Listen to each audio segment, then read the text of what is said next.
The small ship cut silently through the darkness of space. Inside, Taiho checked his instruments one last time. The blue and green planet grew larger on his screen. Earth. His 18th mission as a scout, but something about this one felt different. Final. Approach initiated, he said to the empty cabin. His words were automatically recorded and sent back to the Nari High Council, millions of light years away. Taiho had studied the reports carefully. Humans were primitive but dangerous. They fought wars over invisible borders and beliefs.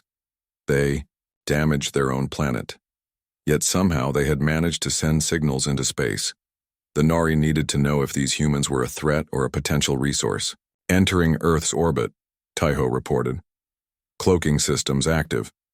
His ship, no bigger than a small Earth car, was now completely invisible to human technology. He could observe without being seen. That was the rule of all scouting missions. Watch, learn, but never interfere. Taiho's blue skin shimmered under the soft lights of his control panel. His four-fingered hands moved quickly over the screens, taking readings of the atmosphere, temperature, and radiation levels. Everything matched the preliminary data. Earth was habitable for Nori, though not ideal. He had 30 Earth days to complete his mission. 30 days to watch the humans, understand their weaknesses and strengths, and report back. The Nori High Council would then decide if Earth was worth further attention. Beginning atmospheric scans, he said. That's when everything went wrong. The ship suddenly shook violently. Warning lights flashed across his control panel. Unexpected magnetic interference, Taiho reported quickly, his calm voice hiding his surprise. Ship systems failing. Emergency landing required. He had not expected this. Earth's magnetic field was stronger and more complex than their long-range scans had shown. His ship's delicate instruments were confused, and the guidance system was shutting down to protect itself. Taiho took manual control, something he hadn't done in years. The ship dropped lower, breaking through clouds. He saw mountains, then forests below. The ship was moving too fast. He needed a clearing, somewhere hidden. There, a small gap between tall trees. Taiho aimed for it. The impact was harder than he wanted. The ship bounced once, twice, then slid between trees before coming to a stop. Inside, Taiho was thrown against his harness. A sharp pain shot through his shoulder. After the dust settled, he ran a quick system check. The news wasn't good. The ship's main drive was damaged. It would repair itself but would take at least 5 Earth days. He was stranded. Worse, he had landed only 20 miles from a major human city. His scanners identified it as Seoul, South Korea. Too close. Far too close. Taiho checked his personal equipment. His translator was working. His biological modifier was intact. Good. He could at least blend in while waiting for repairs. Emergency landing complete, he reported. Location is forested area near human settlement. Ship damage requires repair time of 5 days minimum. Will maintain cover and continue mission. He didn't mention his growing curiosity. The Nari valued facts, not feelings. Taiho activated his biological modifier. It hummed softly as it scanned his body, then projected a holographic image of what he would become. A human male, average height, with features that would blend in with the local population. He approved the image, and the device got to work. The transformation was uncomfortable, as always. His blue skin darkened and changed texture. His large, solid black eyes shrank and developed whites and brown irises. An extra finger grew on each hand. His height reduced slightly.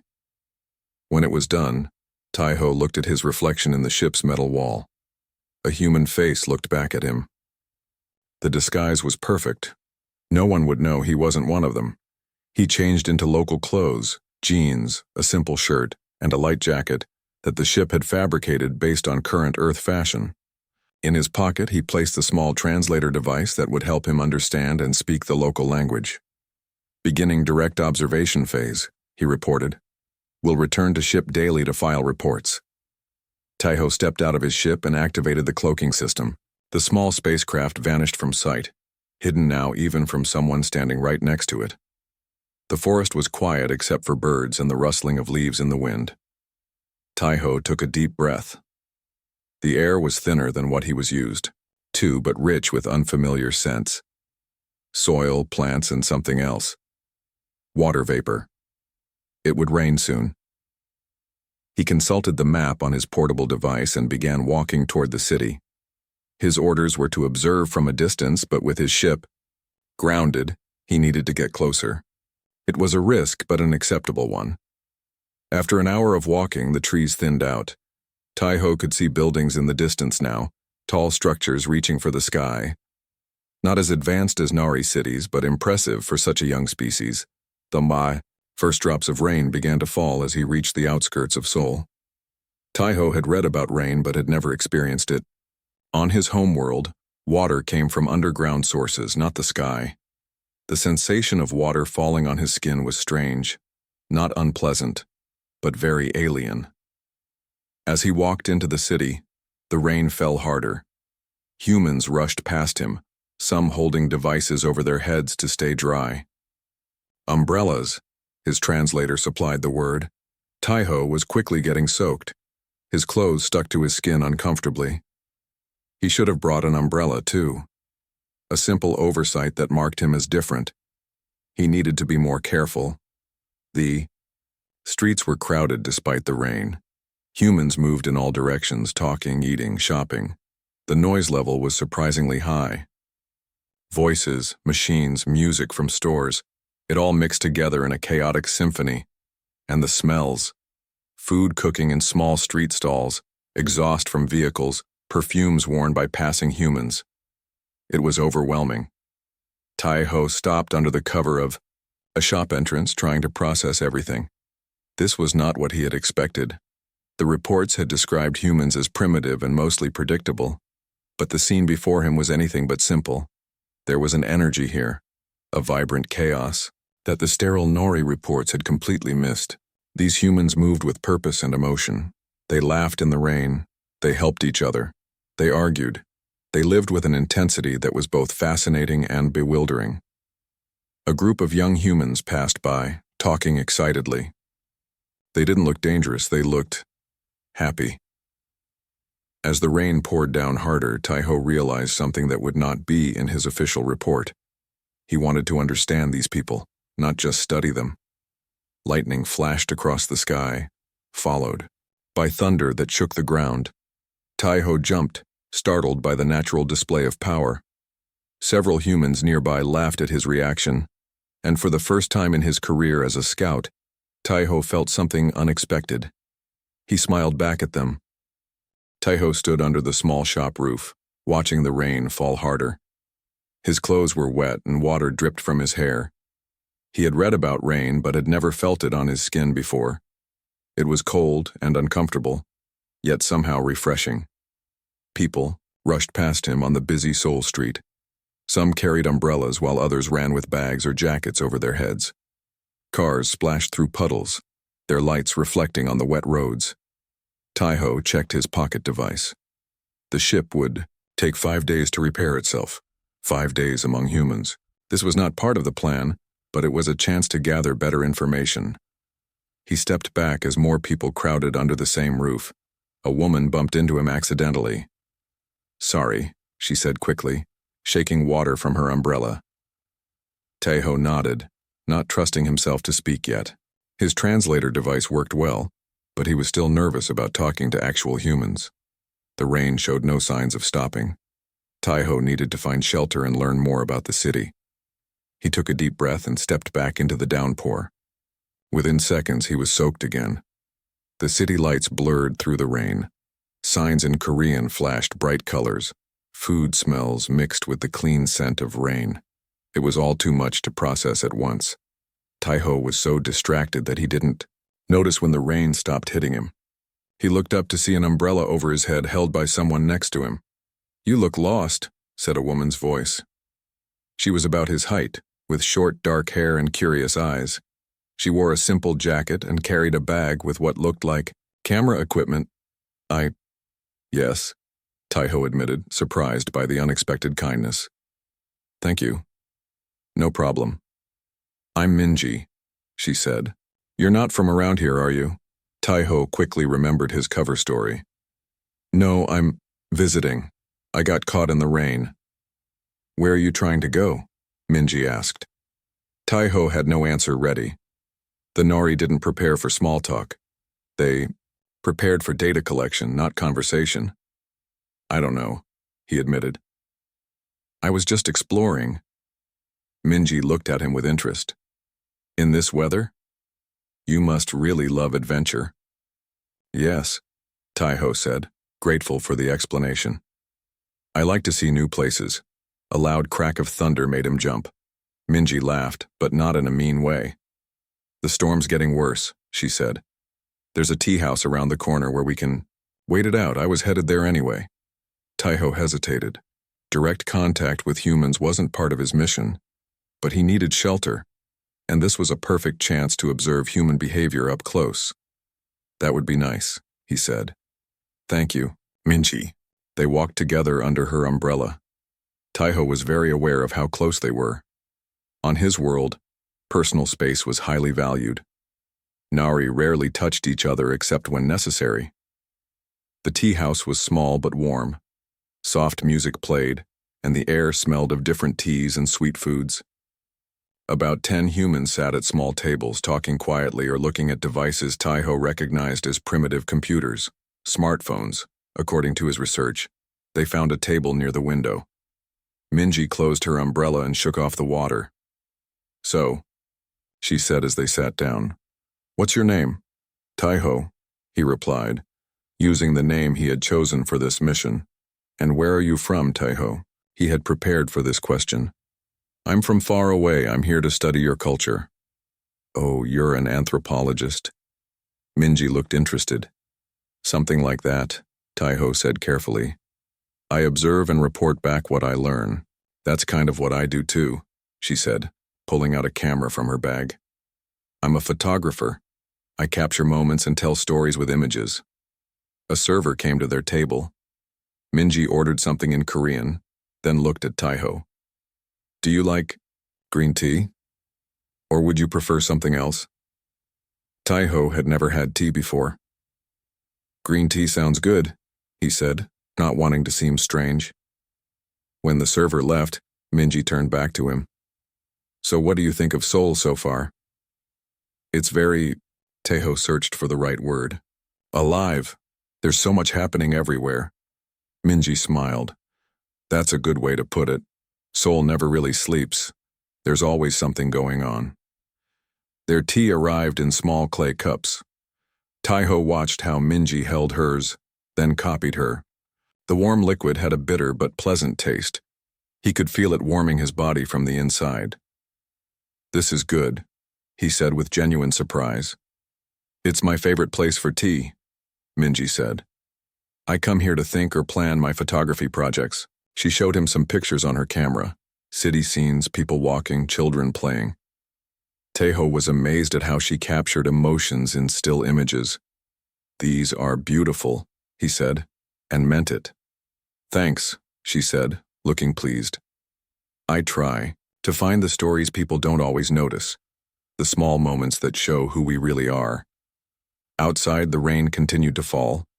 Inside, Taiho found himself relaxing. This wasn't what he expected from his mission. The reports had described humans as primitive, often violent creatures. But here was Minji, showing kindness to a stranger for no reason other than basic decency. What made you help me? He asked. Suddenly, Minji looked surprised by the question. You were standing there getting soaked. Why wouldn't I help? But I'm a stranger. You don't know me. She shrugged. You looked lost. Sometimes people need help. It's not complicated. But to Taiho, it was complicated. On his world, everything was calculated. Actions had clear purposes. The Nari didn't help others unless there was a benefit or a social obligation. That's very kind, he said finally.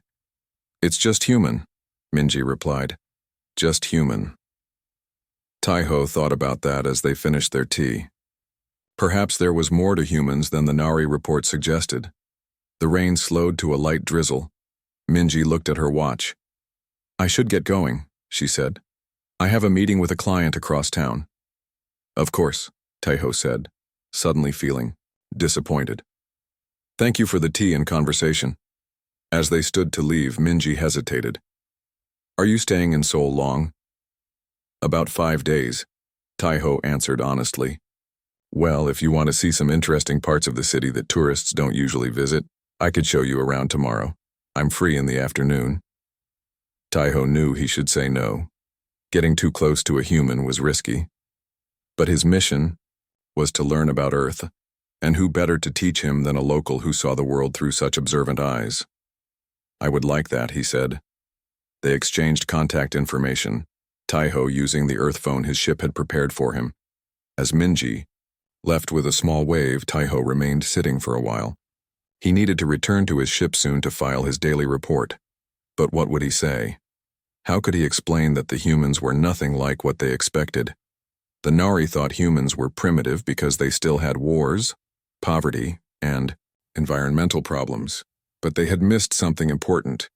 These primitive beings had mastered something the Nari had lost long ago in their pursuit of technological perfection. Taiho looked around the tea house at people talking, laughing, and simply being together.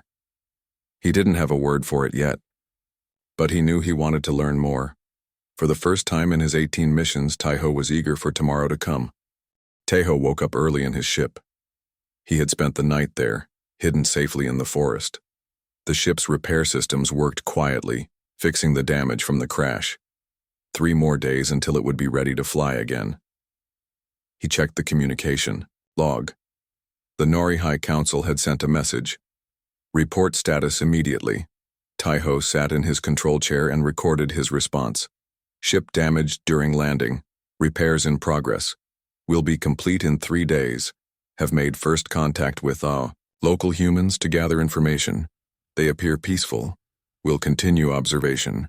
He didn't mention Minji or the strange feelings he was having about this mission.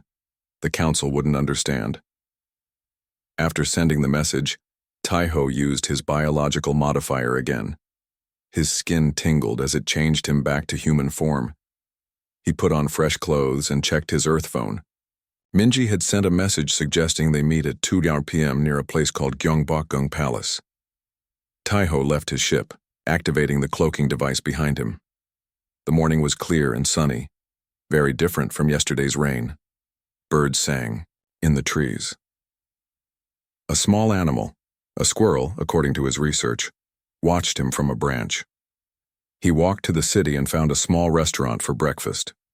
Using the fake money his ship had created, he ordered something called pajon and tea. The pancake filled with green onions was unlike anything he had ever tasted. On his world, food was created for nutrition, not pleasure. But this was made to be enjoyed. Taiho spent the morning exploring Seoul. He walked through markets, filled with colorful goods. He watched children playing in a park. He listened to street musicians. Everything was new and fascinating. At 2 p.m., he arrived at the meeting place. Minji was already there, her camera hanging around her neck. You made it, she said with a smile. Ready for a real Seoul experience? Taiho nodded. I'm looking forward to it. Great. I brought some friends along. Hope that's okay. They're waiting inside. Taiho felt a moment of panic. More humans meant more chances to make mistakes, but he nodded anyway. That sounds nice. The palace was huge and beautiful, with colorful painted buildings and large open courtyards. Inside the main gate, 3 people waited for them. Everyone, this is Taiho, Minji said. He's visiting Seoul and wants to see the real city. Taiho, these are my friends Donghyun, Sora, and Junho. Donghyun was tall and wore glasses.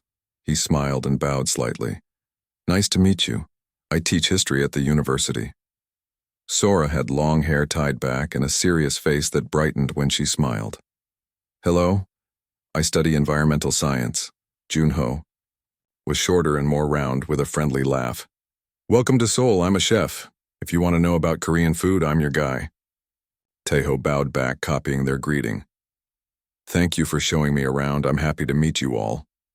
For the next few hours, they gave Taeho a tour unlike any tourist guide. Dong-yun explained the palace's history and how it connected to modern Korean life. Sora pointed out efforts to protect nature within the busy city. Junho made sure they tried street food from the best vendors. Taeho recorded everything mentally for his report. But more and more, he found himself simply enjoying the experience rather than analyzing it. "What do you think of our city so far?" Dong-yun asked as they sat on a bench resting after hours of walking. "It's amazing," Taeho said honestly. "There's so much life here." "That's why I love teaching history," Dong-yun said. "It's not just about old buildings and dates. It's about how people lived, how they faced challenges, how they celebrated and mourned and kept going." Sora nodded. "That's what I try to protect in my work. Not just plants and animals, but the connections between everything living. And that's why food matters," Junho added with a grin. "It brings people together. It tells our stories." Minji took a photo of them talking. "And I try to capture those moments," she said. "The times when we're just being human together." Taeho felt something strange in his chest, a tightness but not painful. On his world, conversations were efficient exchanges of information. Here, ideas flowed freely, connecting in ways he had never experienced. As the sun began to set, they walked to a night market. Colors, sounds, and smells filled the air. People crowded the streets eating, shopping, and laughing together. "There's going to be a lantern festival tonight at the temple," Minji said. "Would you like to see it?" Taeho checked the time. He needed to return to his ship soon to file his daily report. But the idea of leaving now felt wrong. "Yes," he said. "I would like that very much." They walked to a small temple on a hill overlooking the city. Hundreds of paper lanterns hung from trees and buildings, glowing softly in the darkness. People wrote wishes on small papers and tied them to the lanterns. "What happens now?" Taeho asked. "Watch," Minji said. At a signal, people began releasing lanterns into the night sky. Hundreds of small lights floated upward, carrying wishes and hopes with them. "What did you wish for?" Taeho asked as Minji released her lantern. She smiled. "That's supposed to be a secret. But I wished for a good story to tell with my photos."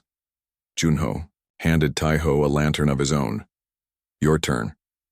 Taeho held the warm paper lantern carefully. He was supposed to be observing humans, not joining their rituals. But the simple beauty of the moment pulled at something deep inside him. He closed his eyes and thought for a moment. Then he wrote a wish in Nori language, knowing no one could read it. To understand. He released the lantern and watched it join the others, rising toward the stars, the same stars his people had traveled from. Somehow, they seemed different now. Later that night, back in his ship, Taeho sat for a long time before recording his daily report. The council would want facts, statistics, assessments of human technology and weaknesses. Instead, he found himself thinking about lanterns carrying wishes into the darkness, about friends sharing stories over food, about Minji's smile when she took a perfect photograph. His report that night was brief.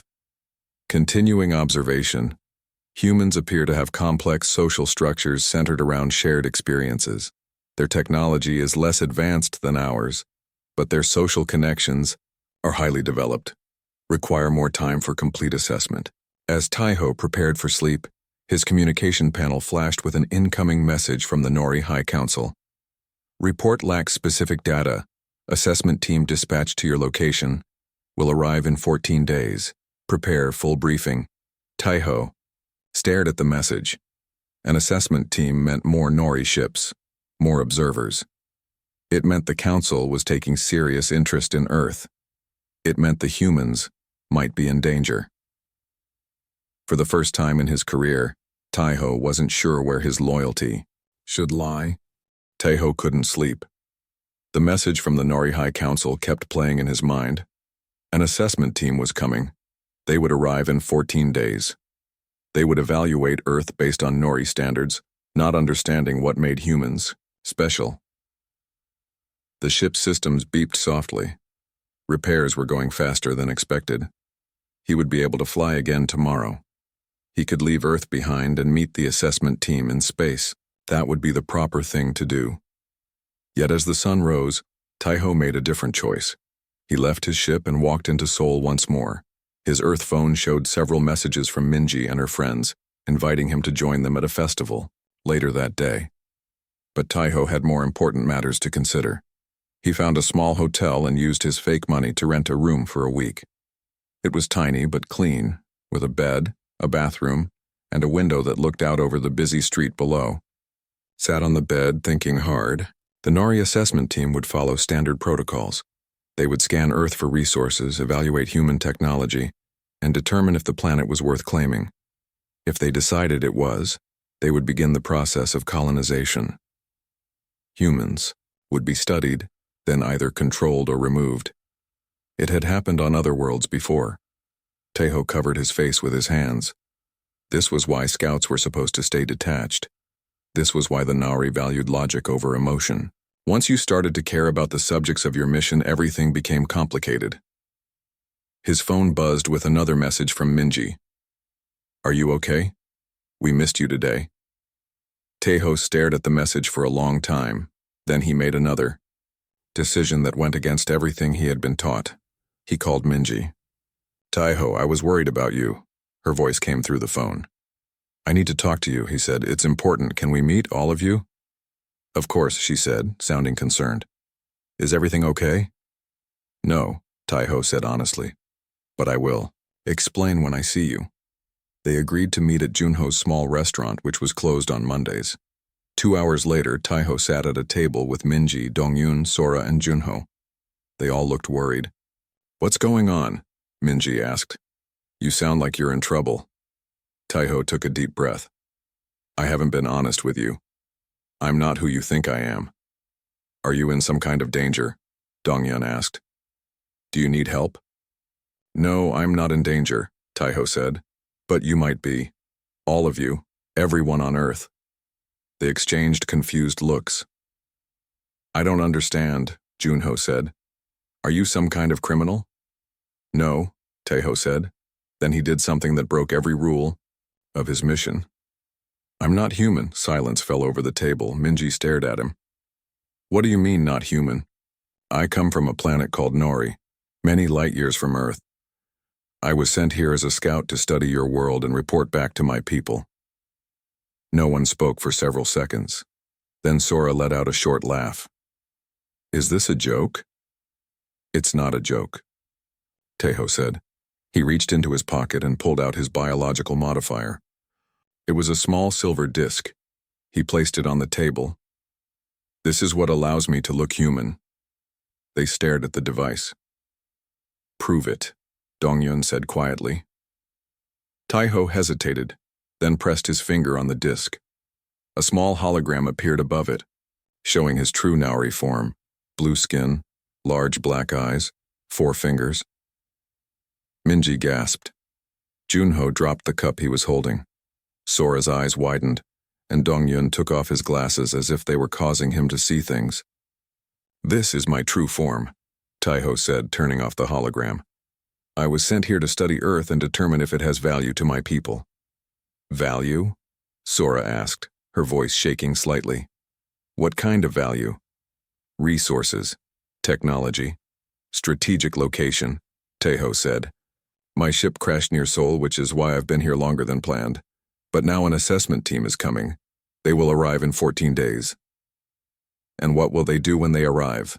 Dongyun asked, his voice calm despite the shocking situation. Taiho looked down at the table. "If they decide Earth has value, they will begin the process of claiming it. If humans resist, they will be dealt with." "You mean killed?" Minji asked sharply. "Or controlled," Taiho said. "It has happened before on other worlds." The room was silent again.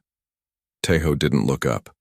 He expected them to be afraid, angry, to tell him to leave or even call the authorities. "Why are you telling us this?" Junho finally asked. Now Taiho did look up. "Because I don't want it to happen. My people don't understand what makes Earth special. They only see resources and primitive technology. They don't see what I've seen." "And what have you seen?" Minji asked softly. "Humanity," Taiho said. The way you help strangers in the rain. The way you share food and stories. The way you release lanterns with wishes into the night sky even though there's no logical purpose to it. The way you value connections between people. He looked at each of them. My people lost these things long ago. We chose advancement over emotion, efficiency over connection. I was taught that was strength, but now I see it as a kind of poverty. Dongyun leaned forward. So what? Do we do? If these aliens are coming, how do we stop them?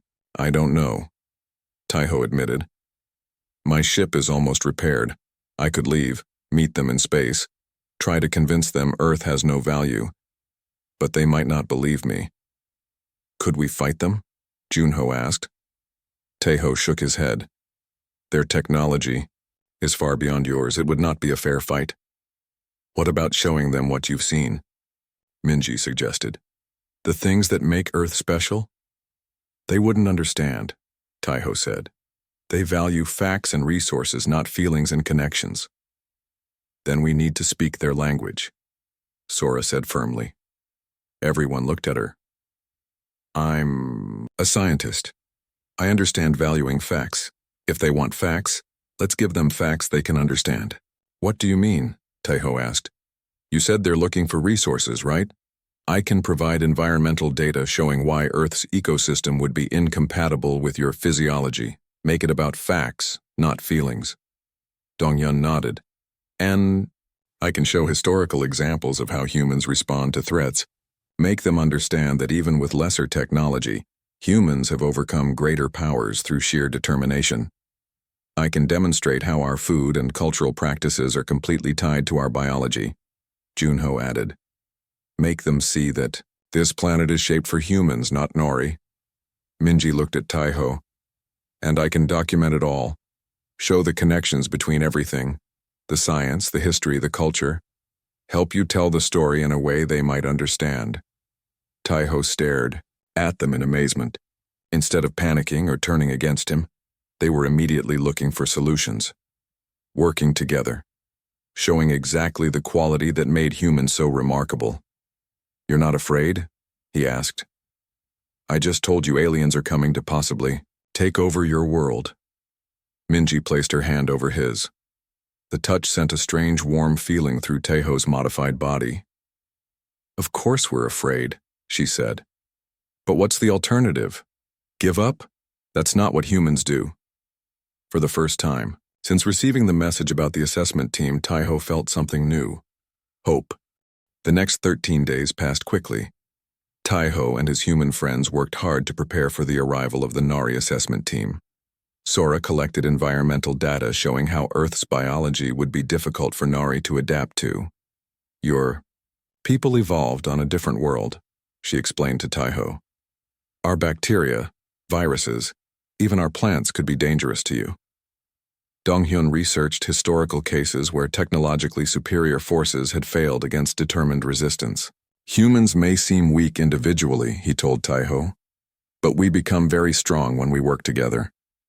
Junho prepared traditional foods that represented human culture. Food isn't just for eating, he said. It tells our history, shows what we value, and brings people together. Minji took photographs of everything: busy streets, quiet temples, children playing, old people talking, workers building, artists creating. She captured the full range of human life. Taiho spent most of his time in his ship, preparing it to meet the assessment team in orbit. He also recorded new reports about Earth, carefully mixing truth with small deceptions that might protect the planet. On the morning of the 14th day, Taiho met his friends at Junho's restaurant one last time. Today's the day, he said. The assessment team will arrive tonight. I need to meet them in orbit. Minji handed him a small drive. Here are all my photos and videos with notes explaining what they show about humanity. Sora gave him a tablet filled with scientific data. This explains why Earth's environment would be costly and dangerous for Nari to adapt to. Dongyun provided a detailed history. This shows how humans have overcome challenges throughout history.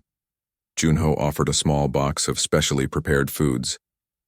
These will last the journey. Each one represents a different aspect of human culture. Taiho looked at their gifts, then at their faces. In his short time on Earth, these humans had become more important to him than anyone on his home world. "Thank you," he said simply. "I will do everything I can to protect your world." "What will happen to you?" Minji asked quietly. "Will you be punished for helping us?" Taiho hadn't wanted to think about that. Possibly. Scouts are expected to remain neutral. I have broken that rule. Then don't go, Junho said. Stay here. We'll hide you. Taiho shook his head. If I don't meet them, they will be suspicious. They might become more aggressive. This is the best way. As the sun began to set, they walked together to the forest where Taiho's ship waited. The small craft was fully repaired now, its sleek silver surface reflecting the orange light of sunset. It's beautiful, Minji said, seeing the ship for the first time. It's small, Taiho admitted. Just a scout ship, the assessment team will arrive in something much larger. They stood awkwardly for a moment. None of them were good at goodbyes. If this works, Donghyun asked, will you come back someday? Don't know, Taiho said honestly, but I hope so. Minji stepped forward and did something Taiho wasn't expecting. She hugged him. Taiho had learned about hugs but had never experienced one. The sensation was strange but wonderful. One by one, the others hugged him too. Taiho felt a tightness in his throat. Good luck, Sora said. Remember, facts and logic. Speak their language. Taiho nodded and stepped back. Goodbye, my friends. He entered his ship and prepared for launch. Through the viewport, he could see the 4 humans standing together watching. He pressed the control panel, and the ship hummed to life. Slowly, it rose into the air, then shot upward into the darkening sky. As Earth fell away below him, Taiho felt torn in two. Part of him belonged to the stars and his duty, but another part now belonged to the blue planet and the people he had met there. The ship's sensors beeped. A large Nari vessel had entered the solar system. Taiho opened a communication channel. Scout Taiho reporting, "Welcome to Earth's system." The assessment team consisted of 5 senior Nari officials. Their ship was 10 times the size of Taiho's. He docked in their landing bay and stepped aboard, carrying the gifts from his human friends. The lead assessor, Lano, greeted him coldly. Your reports have been irregular and lacking in detail. Explain yourself. Taiho bowed respectfully. I apologize, High Assessor.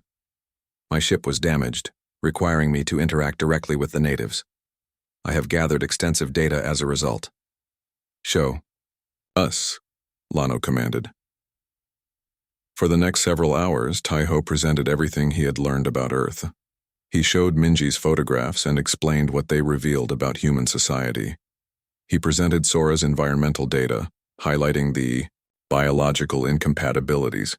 He summarized Dongyun's historical examples, emphasizing human resilience. He even shared Junho's foods, explaining the cultural significance of each, but he could see the assessment team was unimpressed. These emotional connections you describe are irrelevant, Lano said.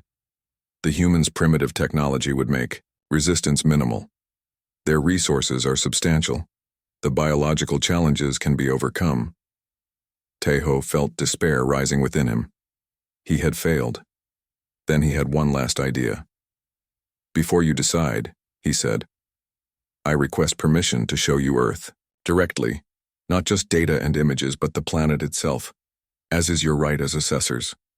Lano considered this. Very well, we will conduct a planetary survey. Thank you, High Assessor. But may I suggest we do so in disguise? To truly understand the humans, we should walk among them as I did. Lano frowned but agreed. A first-hand assessment has merit.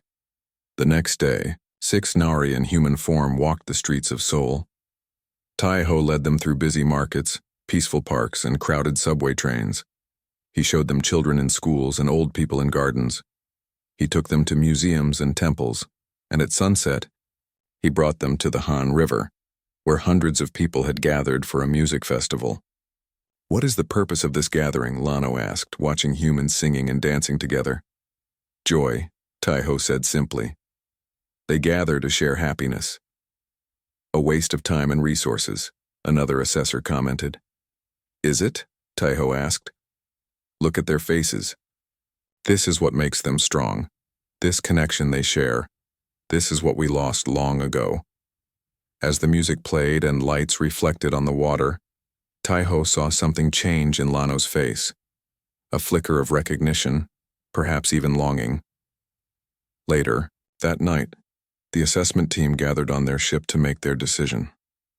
Taiho waited outside the meeting room, preparing himself for the worst. When Lano emerged, his face was unreadable. "We have reached our decision," he said. "Earth will be classified as a protected cultural reserve, limited contact only through a permanent ambassador. The humans may continue their development without interference." Taiho could hardly believe what he was hearing. "Thank you, High Assessor. You will remain here as our ambassador," Lano added. "Monitor their progress, learn from them, teach them when appropriate." "I accept this honor," Taiho said, bowing deeply to hide his joy. As the assessment ship departed the next day, Taiho stood with Minji, Donghyun, Sora, and Junho on a hillside, watching the silver dot vanish into the blue sky.